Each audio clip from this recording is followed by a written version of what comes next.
What is that smell? Dr. Edmund Harrington stopped mid-sentence, his nose wrinkled. 600 people turned to look. A 12-year-old black boy stood at the back of the auditorium.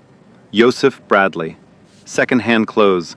A hand-stitched backpack. Harrington pointed straight at him. You, black boy. This is a mathematics competition, not a homeless shelter.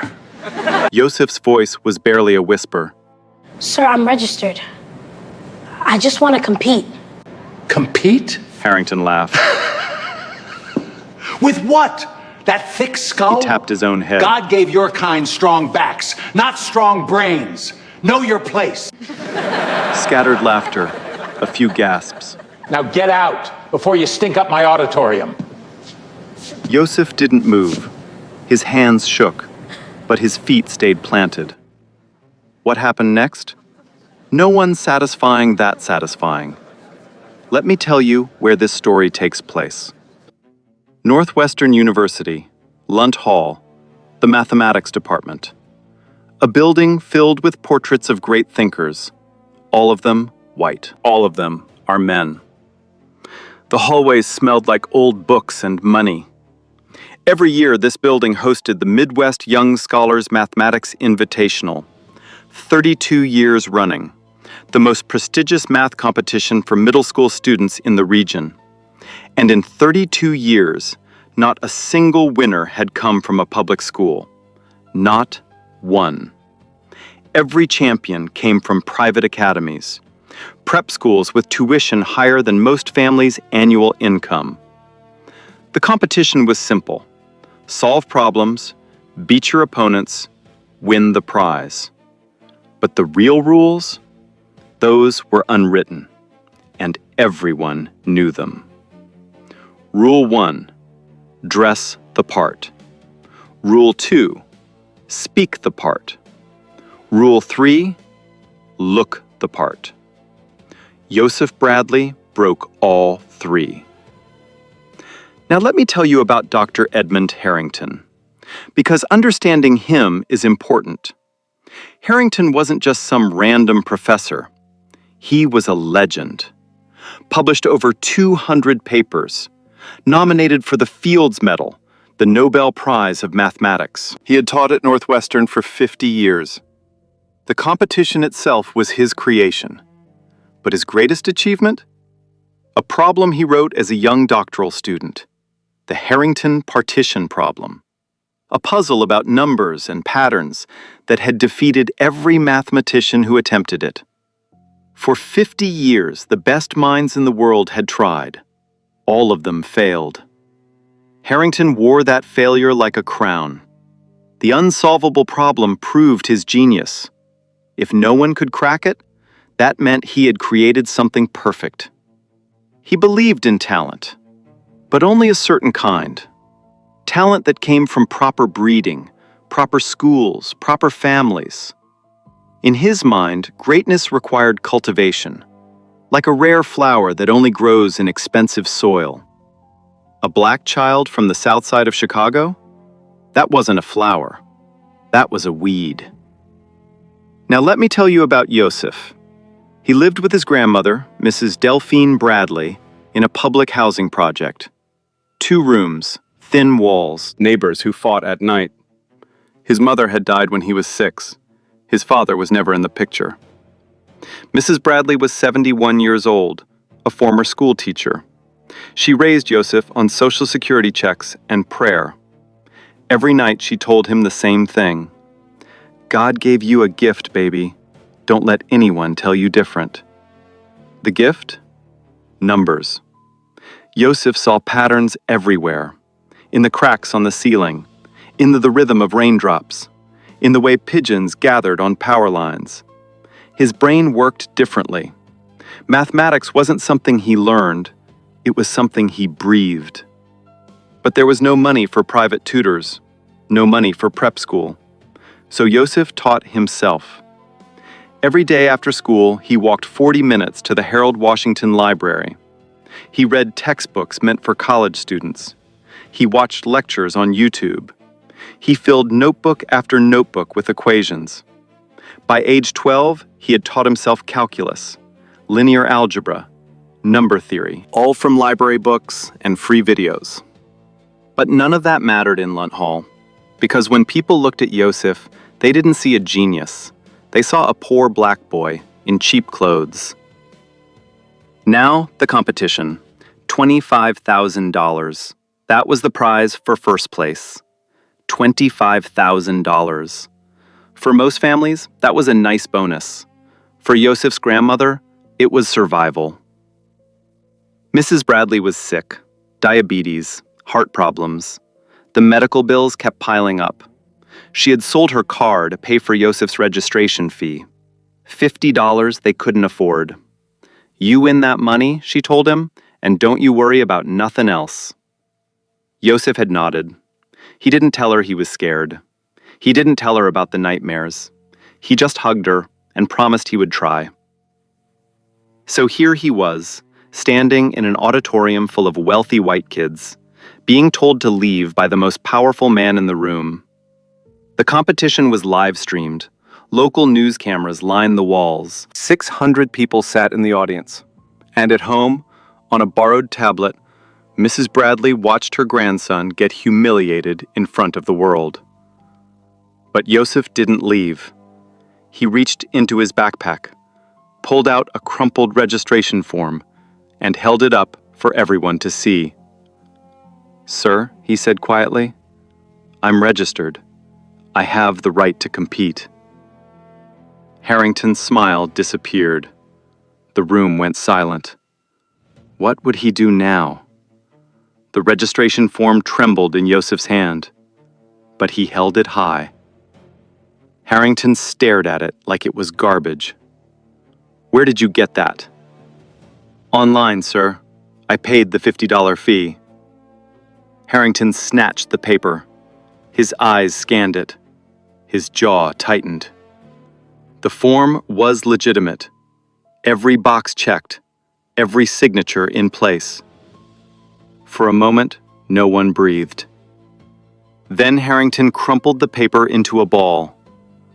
"Anyone can fill out a form," he said. "That doesn't mean you belong here." He turned to a young woman at the registration desk, a graduate student named Claire. "This competition has standards. We don't let just anyone walk in off the street." He glanced back at Yosef.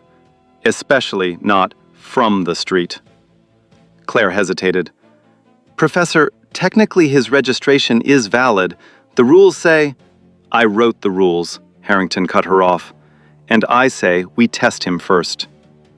A murmur rippled through the crowd. This was new. There was no preliminary test in the official guidelines. Harrington walked to the main stage. He picked up a piece of chalk. On the massive blackboard behind him, he wrote an equation. Long, complex, full of symbols that made the other students squint. "Every competitor must prove they deserve to be here," Harrington announced. "This is the qualifying problem. Solve it in 5 minutes, and you may stay." He looked directly at Yosef. "Fail, and you leave. Quietly, without making a scene." Yosef stared at the board. The equation was from advanced number theory, modular arithmetic. Partition functions. Material taught to graduate students, not middle schoolers. This was a trap. Everyone knew it. Cameron Wells, a 13-year-old from the most expensive prep school in Chicago, leaned over to his friend. $5 says he can't even read it." His friend laughed. "I give him 30 seconds before he cries." Yosef walked toward the stage. Each step felt heavy. 600 pairs of eyes followed him. He picked up the chalk. It felt small in his sweating palm. Harrington checked his watch. "Your 5 minutes start now." Yosef looked at the equation. His mind began to work. At first, nothing, just panic. The symbols blurred together. His heart pounded so loud he could hear it in his ears. Then, slowly, the patterns emerged. He had seen something like this before, in a library book. Chapter 7, a theorem about prime distributions. He started writing, one line, then another. His handwriting was messy, but his logic was clean. Harrington watched with crossed arms. His smirk faded slightly. 2 minutes passed. 3. Yosef stopped. He stared at what he had written. Something was wrong. Not with his work, with the problem itself. He turned to Harrington. "Sir? What, giving up already?" "No, sir." Yosef's voice was steady now. "There's an error in the problem." Silence. Harrington's face went red. "Excuse me?" "The constraint set. It allows two conditions that contradict each other." Yosef pointed at the board. "This equation isn't hard to solve. It's impossible to solve, because it's wrong." Gasps from the audience. Cameron Wells stopped laughing. Claire, the graduate student, leaned forward. Her eyes widened. Harrington took a step toward Yosef. His voice dropped low. Dangerous. "Are you saying I made a mistake?" Yosef didn't blink. "I'm saying the math has a mistake. Whether you made it or not, I don't know." For 3 long seconds, no one moved. Then Harrington smiled. But it wasn't a kind smile. It was the smile of a man who had just found a new way to destroy someone. "Interesting theory," he said softly. "Let's see you prove it." He handed Yosef a fresh piece of chalk. "Show us all how smart you really are." Yosef took the chalk. His hand wasn't shaking anymore. Something had shifted inside him. The fear was still there, but it had moved to the background. Now, there was only math. He turned to face the blackboard. 600 people watched. Cameras recorded. His grandmother prayed. And Yosef began to write. "The problem asks us to find all integers that satisfy this partition constraint," he said. His voice was quiet but clear. "But look at the second condition." He circled a section of the equation. "This says the sum must be greater than n squared. But the first condition says each element must be less than n. If every element is less than n, and we have exactly n elements, then the maximum possible sum is n times n minus 1. He wrote the calculation beside it. N times n minus 1 is always less than n squared, always, for any positive integer. He drew an arrow connecting the two conditions. So the problem asks for a sum that's bigger than n squared, but the constraints make it impossible to ever reach n squared. These two conditions can never be true at the same time. Murmurs spread through the auditorium. Claire, the graduate student, grabbed her notebook. She was checking his work. Her pencil moved fast. Yosef continued. "This isn't a hard problem. It's a broken problem. Like asking someone to find a number that's bigger than 10 and smaller than 5 at the same time. It doesn't exist." He set down the chalk. "That's the error." Silence. Then Claire stood up. "He's right." Every head turned toward her. Her face was pale. "I just checked. The conditions contradict each other. This problem has no solution because it can't have a solution. It's internally inconsistent." More murmurs, louder now. Cameron Wells looked confused. He turned to his friend. "Wait, so the professor messed up?" His friend didn't answer. He was too busy staring at Yosef. Dr. Victor Stanton, a visiting mathematician from MIT, leaned forward in his seat. He had been watching quietly from the 3rd row. Now his eyes were sharp, focused. "Interesting," he muttered to himself. "Very interesting." But Harrington didn't move. He stood there, arms crossed, face unreadable. The room waited for his response. Finally, he spoke. "Clever," he said. "Very clever. His tone was calm. Too calm. You found a technicality, a small inconsistency, perhaps a typo in my notes. He shrugged. It happens. Mathematics is precise work. Even experts make minor errors. He picked up an eraser, wiped away part of the equation, rewrote it. There. Fixed. Now solve the corrected version. Yosef looked at the new equation. The contradiction was gone, but the problem was still advanced. Still graduate-level material. He had maybe 30 seconds of his 5 minutes left. Sir, I only have... Then you'd better work fast. Yosef turned back to the board. His mind raced. The new problem was solvable, but it required a technique he had only read about once. A method involving generating functions and recursive sequences. He closed his eyes. Where had he seen it? Which book? Which chapter? The library. 6 months ago. A rainy Tuesday. A thick blue textbook with a torn cover. Page 217. His eyes snapped open. He wrote. The first line established the base case. The second line set up the recursion. The third line identified the pattern. His chalk flew across the board. Numbers and symbols poured out of him like water. 4 lines, 5, 6. He reached the final step, a summation formula. He simplified it, factored it, and wrote the answer. Then he stopped. He turned around. Done. The room was dead silent. Claire checked her notebook again. Her hands were shaking now. It's correct. Dr. Stanton stood up. He walked closer to the board. His eyes traced every line. Not just correct, he said slowly. Elegant. This solution uses a technique most graduate students struggle with, and he did it in under a minute. He turned to look at Yosef. Where did you learn this? The library, sir. Harold Washington Library. There's a blue textbook on combinatorics, chapter 12.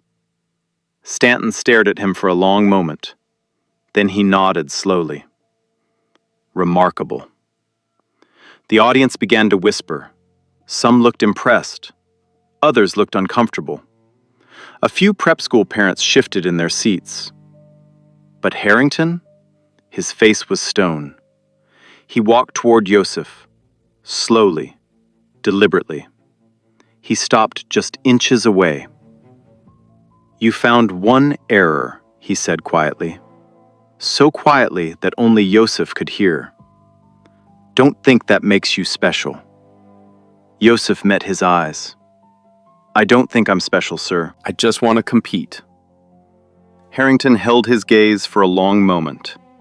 Then he turned to the registration desk.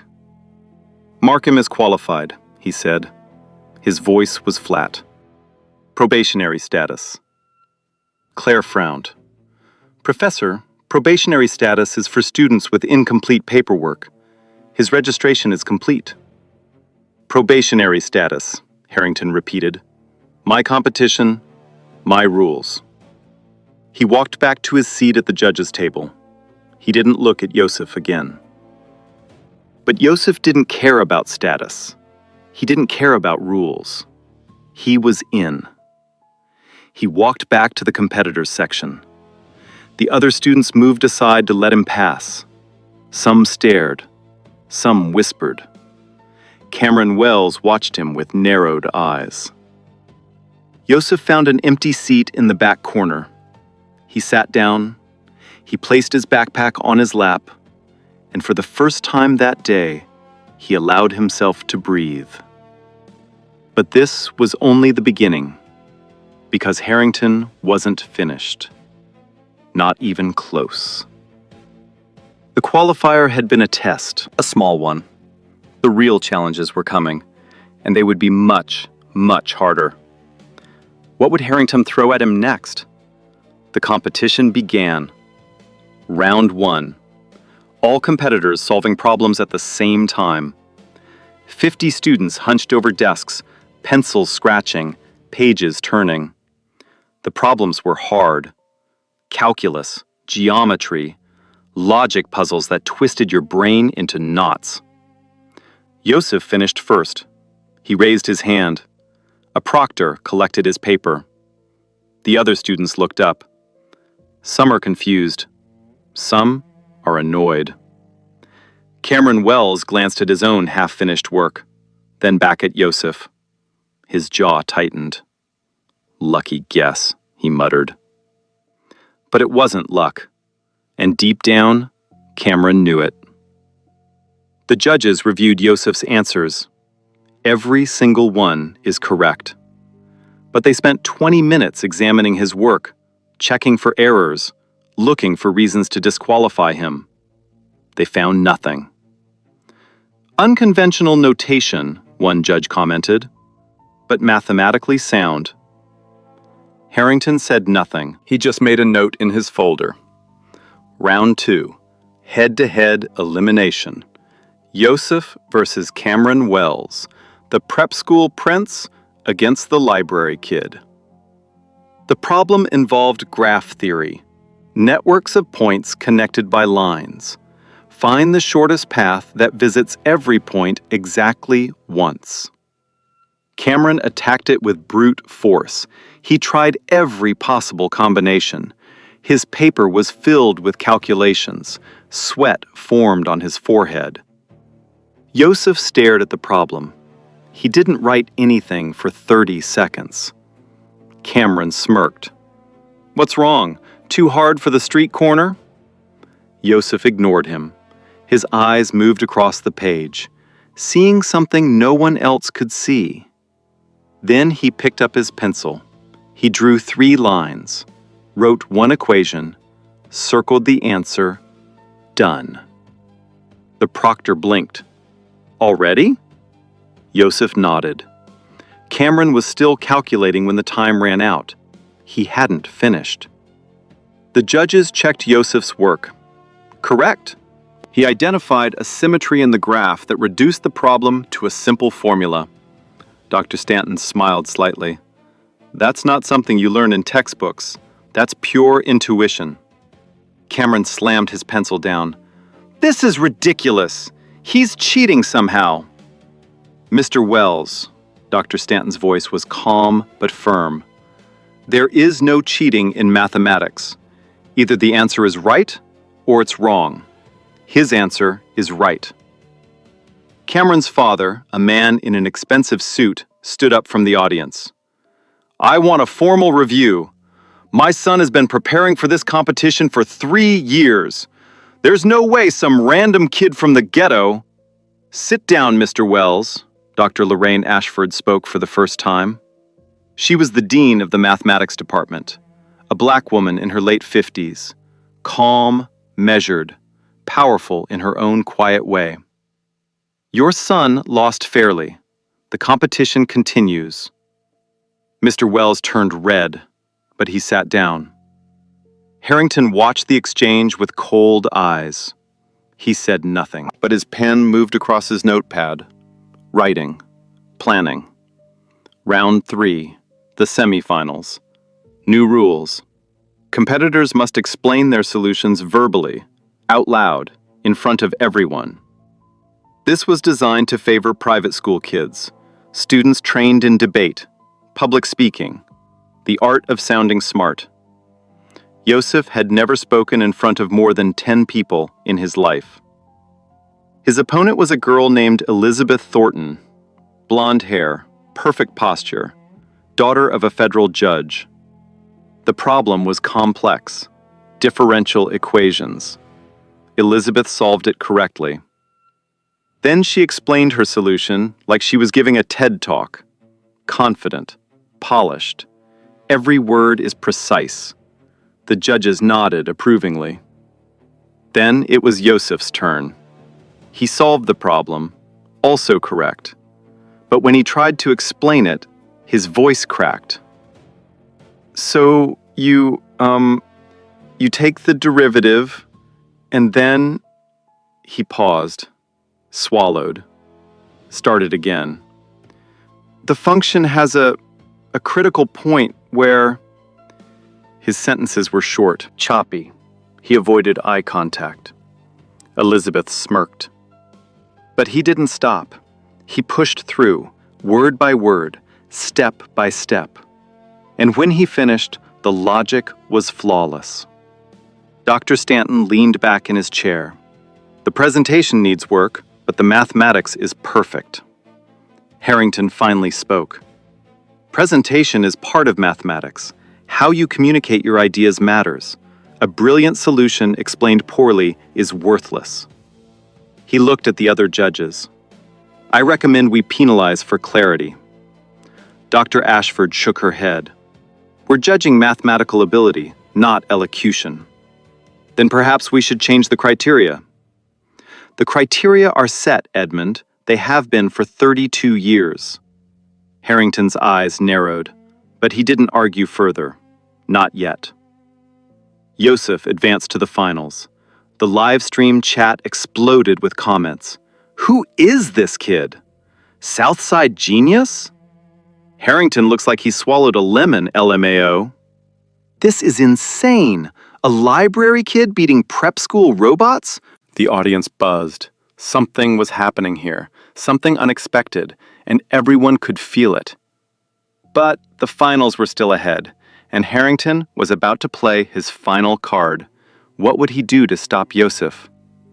2 hours until the final round. The auditorium emptied for a break. Students scattered. Some went to the cafeteria. Some called their parents. Some huddled with private tutors for last-minute coaching. Yosef had no tutor, no parents to call, no money for the cafeteria. He found a quiet corner in the library wing of Lunt Hall, a small room with old wooden chairs and dusty shelves. He sat on the floor, pulled out his worn notebooks, and began to review. His notebooks were his treasure. 3 years of work, equations copied from library books, problems solved at midnight under a dim lamp, theories he had taught himself when no one else would teach him. He flipped through the pages.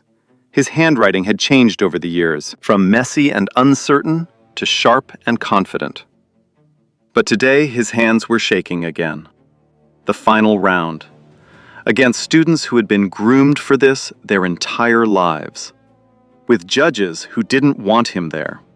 And a professor who was looking for any reason to destroy him.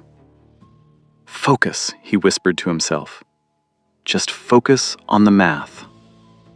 A door creaked open. Yosef looked up. Dr. Lorraine Ashford stood in the doorway. She didn't say anything at first, just looked at him. Sitting on the floor, notebooks spread around him like a protective circle. Then she stepped inside, closed the door behind her. You shouldn't be in here, she said. This area is for faculty only. Yosef started gathering his things. I'm sorry, I didn't know. I'll leave. I didn't say leave. She pulled a chair closer to him, sat down. I said you shouldn't be in here. There's a difference. Yosef froze, unsure what to do. Dr. Ashford studied him for a moment. You know what I see when I look at you? Yosef shook his head. I see myself. 45 years ago. Different city, same story. She paused. I was the only black girl in my mathematics program. They told me I didn't belong, told me I was taking a spot from someone more deserving, told me to go home. What did you do? I stayed. I fought. I became the dean. A small smile crossed her face.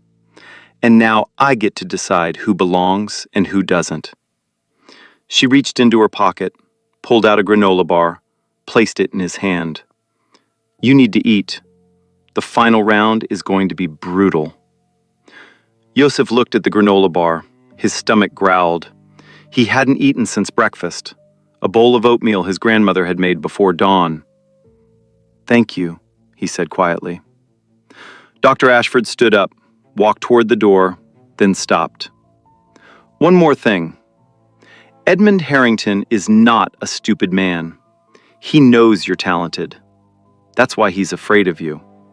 She looked back at him. Don't let him see you're afraid too. She left. Yosef unwrapped the granola bar, took a bite, let the sweetness settle on his tongue. Then he went back to work. 45 minutes until the final round. Yosef's phone buzzed. A text from his grandmother. "How's it going, baby?" He wanted to tell her everything. The humiliation, the challenges, the small victories.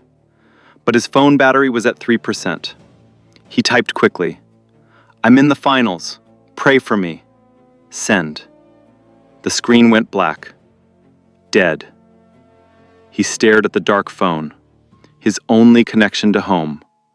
Gone. For a moment, the loneliness hit him like a wave. He was alone here. Completely alone. Surrounded by people who wanted him to fail. He closed his eyes. Took a deep breath.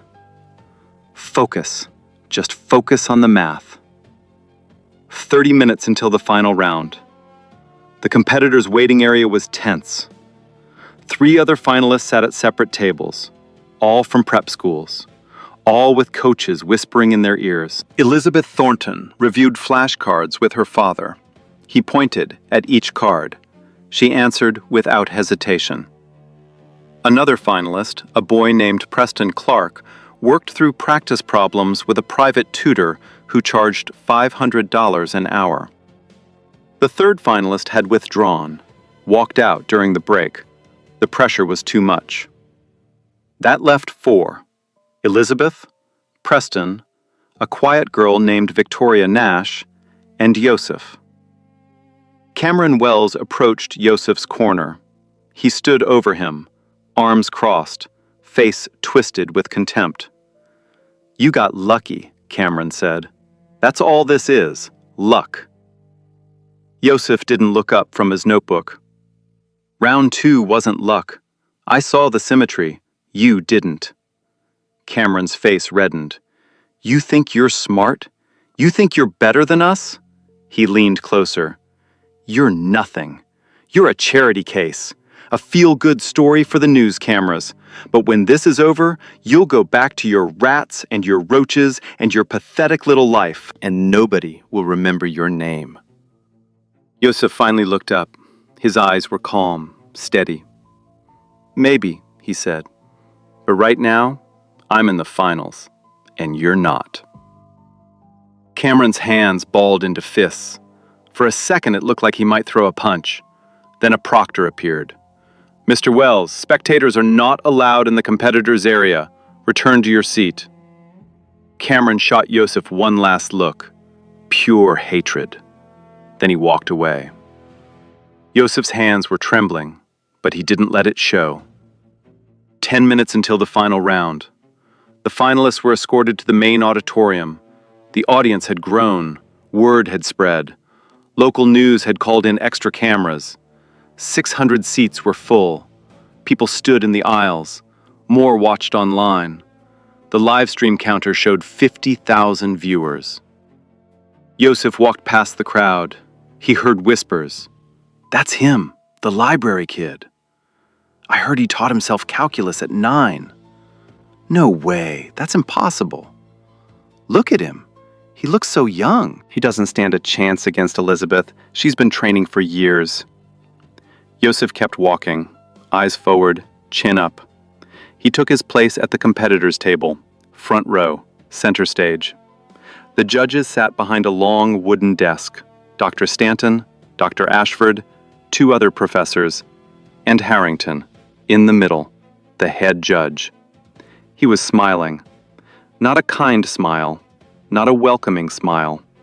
The smile of a man who knew something no one else knew. A large screen behind the judges flickered to life. The words appeared. Final round. Problem selected by Dr. Edmund Harrington. The audience murmured. Elizabeth looked confident. Preston looked nervous. Victoria looked sick. Yosef looked at Harrington.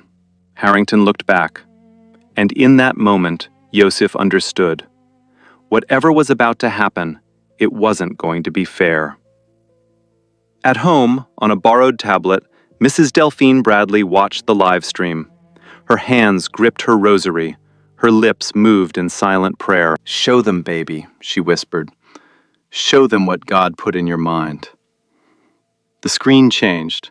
The final problem appeared, and everyone in the auditorium gasped.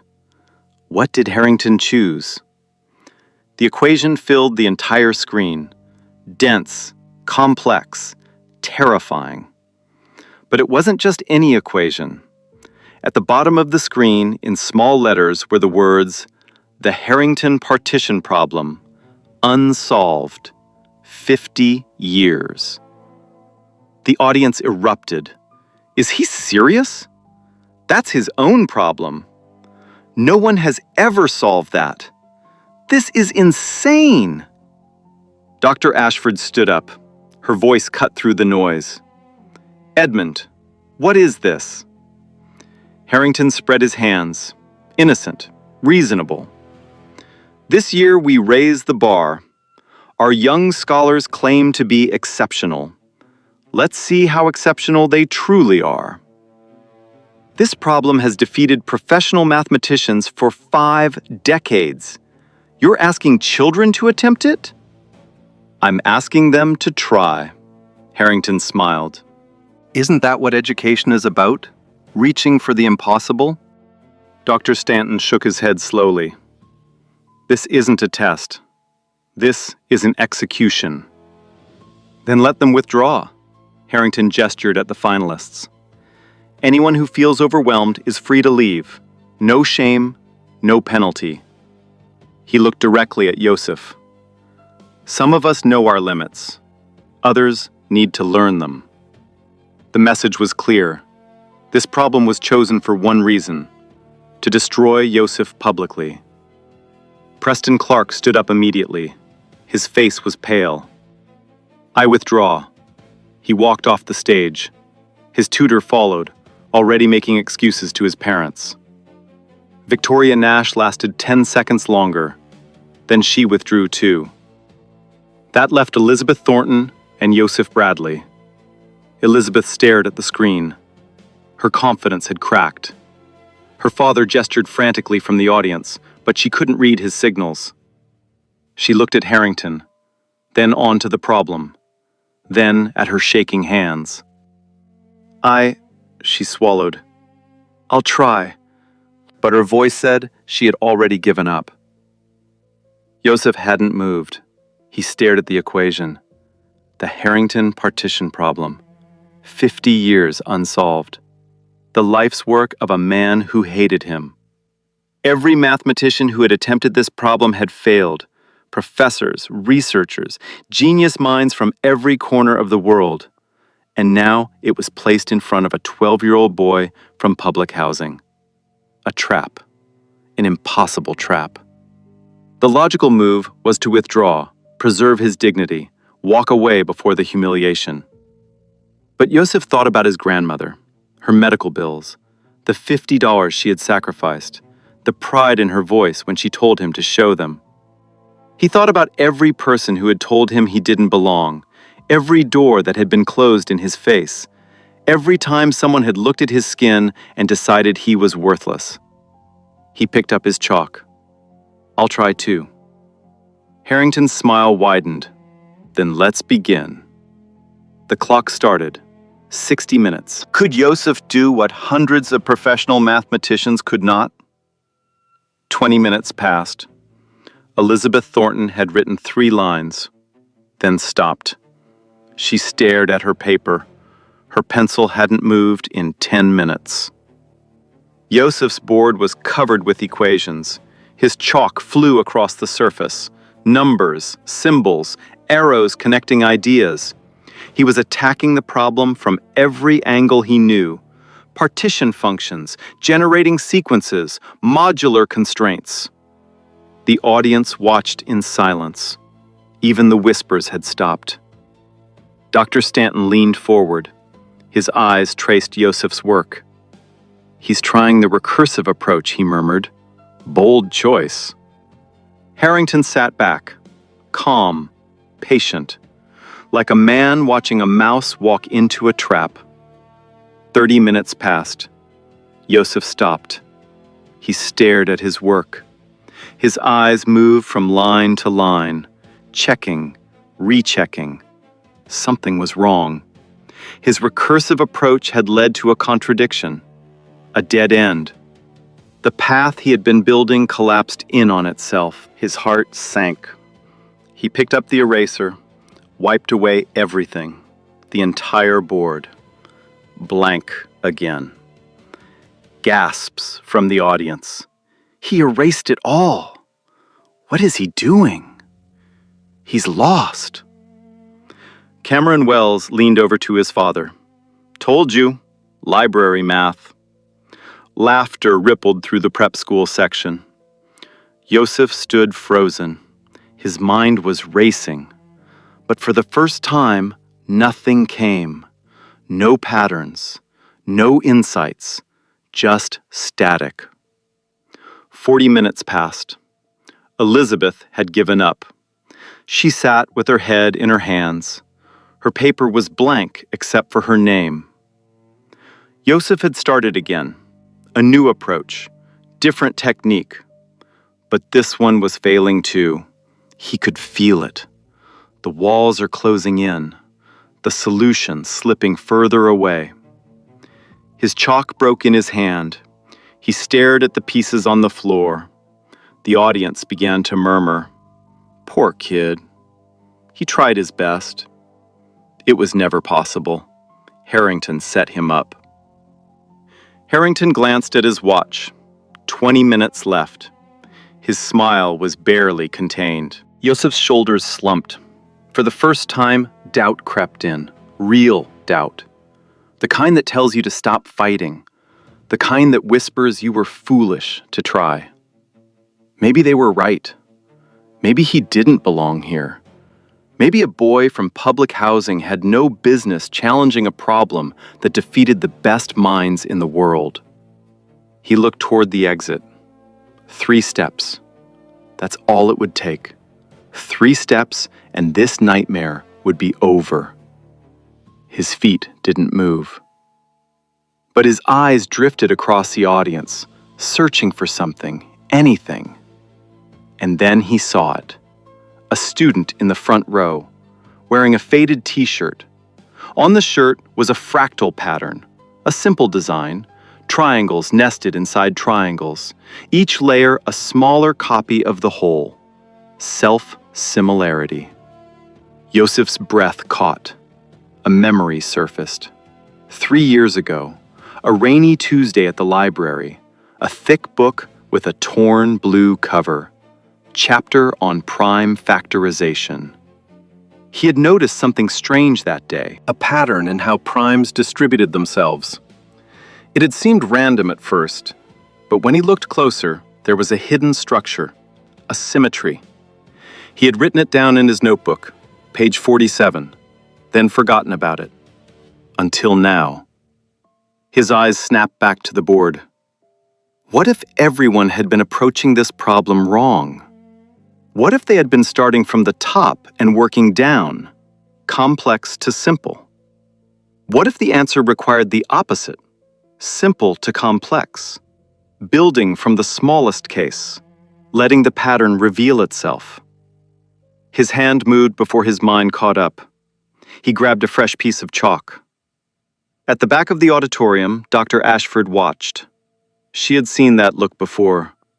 The look of someone who had found something.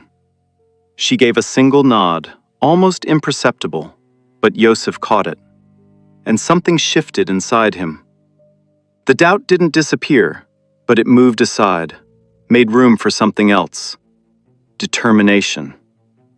He had 15 minutes left. 15 minutes to do what no one had done in 50 years. He started writing. Would it be enough? Yosef started from the beginning. Not the beginning of the problem, the beginning of mathematics itself. He wrote the number 1, then 2, then 3. The audience frowned. What was he doing? This was a graduate-level partition problem, Why was he writing numbers a child could count? But Yosef wasn't counting. He was building. The problem asks about partitions of any integer, he said quietly, almost to himself. Everyone tries to prove it for all numbers at once. But what if we start with the smallest cases first? He drew a simple diagram, 3 dots arranged in a triangle. For 1, there's only one partition, the number itself. He added more dots, connected them with lines. For 2, there are 2 partitions, 2 itself, or 1 plus 1. For 3, there are 3 partitions, 3, 2 plus 1, or 1 plus 1 plus 1. His chalk moved faster now, but look at the pattern. He circled specific connections in his diagram. Each partition contains smaller partitions inside it, like mirrors reflecting mirrors. The structure is recursive, self-similar. Dr. Stanton sat up straighter. His eyes widened. "My God," he whispered. "He's mapping it visually." Yosef continued building. His diagrams grew more complex, but they remained clear.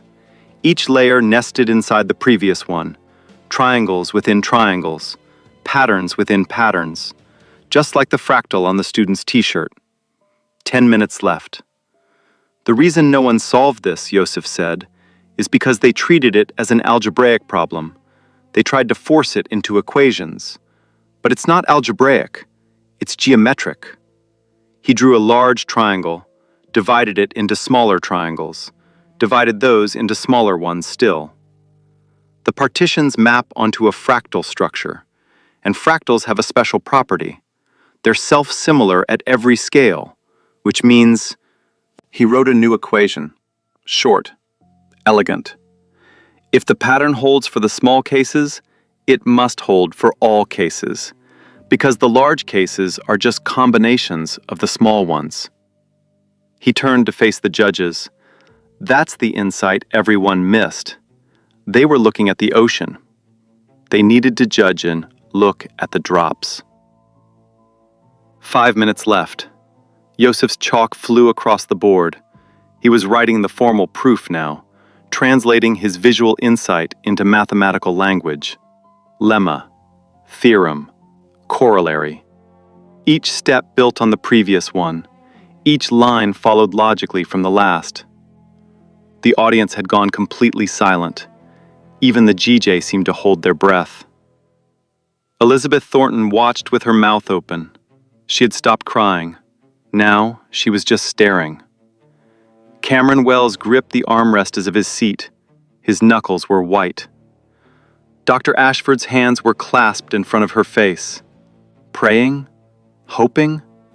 Impossible to tell. And Harrington? Harrington had stopped smiling. His eyes moved across the board, following Yosef's work, checking each step, looking for errors, finding none. His face grew pale. 2 minutes left. Yosef reached the final section of his proof, the induction step. If the pattern holds for n, it must hold for n plus 1. He set up the hypothesis, established the base case, showed the recursive relationship. Then he wrote the final line, QED, the Latin abbreviation that every mathematician knows.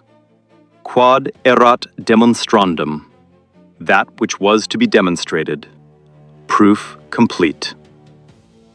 He set down the chalk, turned around, faced the audience.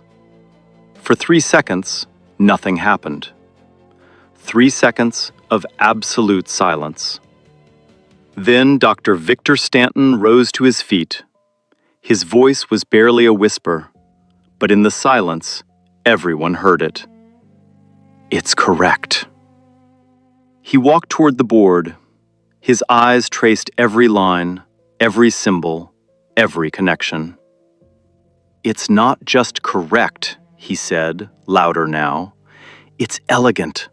It's beautiful. He found a solution that hundreds of professional mathematicians missed for 50 years.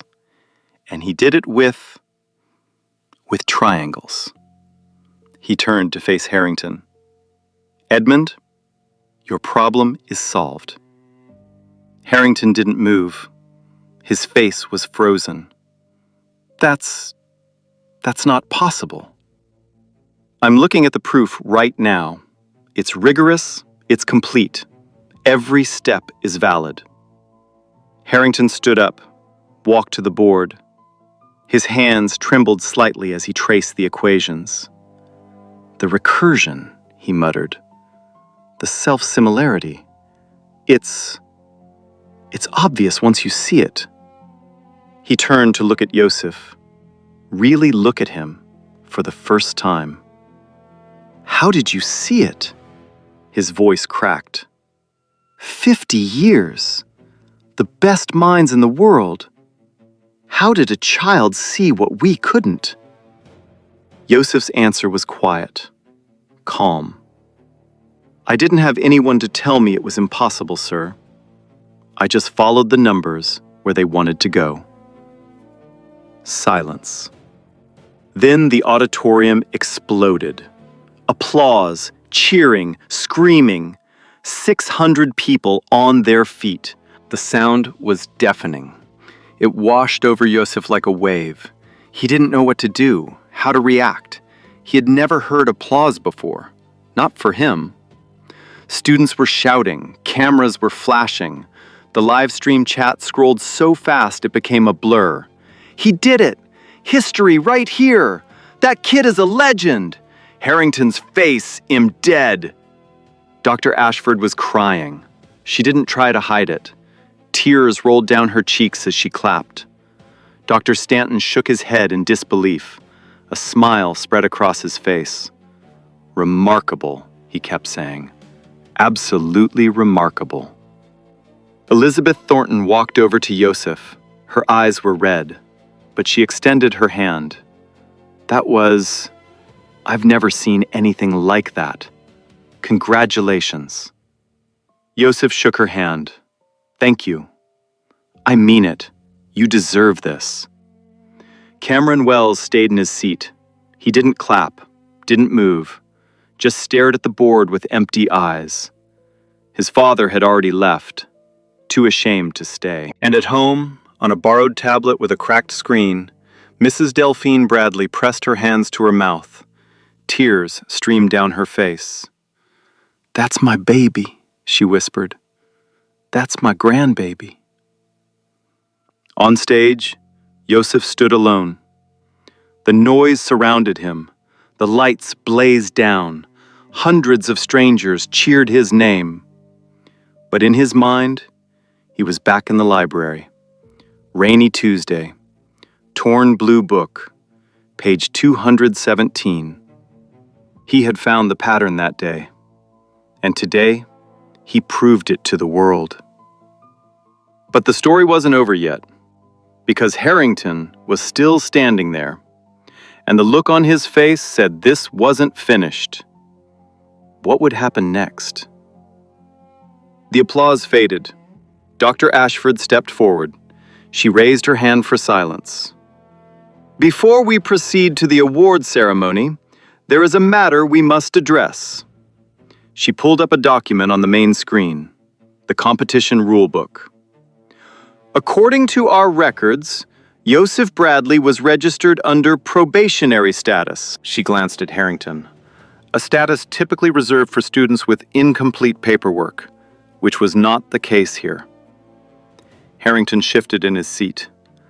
Under Article 7 of the competition bylaws, Dr. Ashford continued, solutions submitted by probationary participants are classified as unofficial.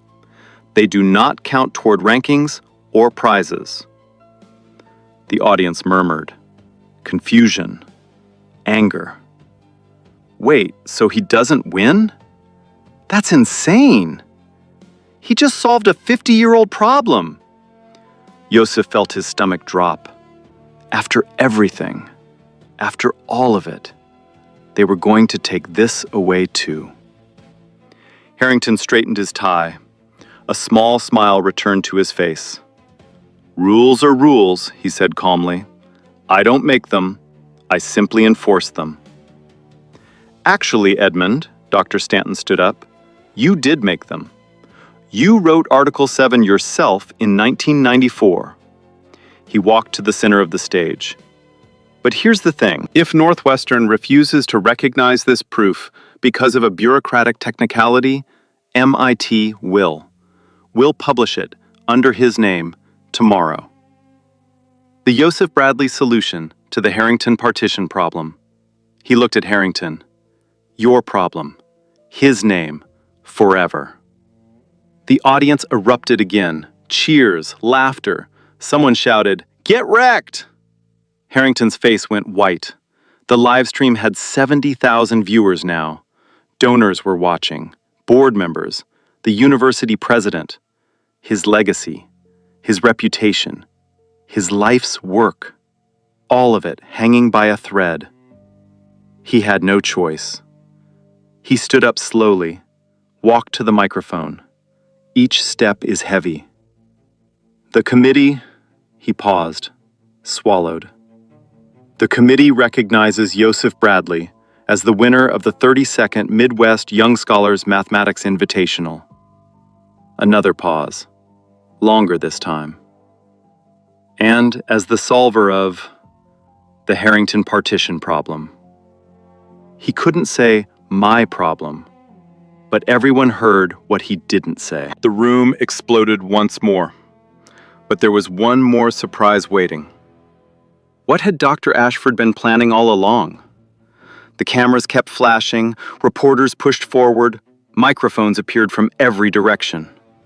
Joseph, how does it feel? Did you know you could solve it? What's next for you? Joseph didn't answer. He couldn't. The noise was overwhelming. Then a hand touched his shoulder. Dr. Ashford stood beside him. She guided him away from the crowd, toward a quiet corner backstage. She reached into her jacket, pulled out an envelope. The scholarship, she said. $25,000. First place. Joseph took the envelope. His hands trembled. There's something else. Dr. Ashford's voice softened. I made some calls this morning, before the final round. Your grandmother's hospital. Her medical bills. Joseph looked up. They've been addressed. A donor who wishes to remain anonymous. The balance is 0. The envelope slipped from his fingers. He couldn't speak, couldn't breathe. You earned this, Dr. Ashford said. All of it. Don't let anyone tell you different. The tears came before he could stop them. A door opened behind them. A familiar voice. Baby? Joseph spun around. Mrs. Delphine Bradley stood in the doorway. Dr. Ashford had arranged a car to bring her. She was wearing her Sunday dress, the one she saved for special occasions. Joseph ran to her. She caught him in her arms, held him tight, the way she had held him since he was small. You did it, baby, she whispered. Your mama's watching from heaven, and she's so proud. Joseph buried his face in her shoulder. He was 12 years old, a genius, a history maker, and right now, he was just a boy, holding his grandmother, finally safe. If you've ever been in a room where nobody believed in you, where they decided who you were before you opened your mouth, remember this story. The numbers don't care. The truth doesn't care. And neither should you. If this moved you, leave a comment. Tell me about a time you proved someone wrong. Share this with someone who needs to hear it. And if you haven't already, hit subscribe.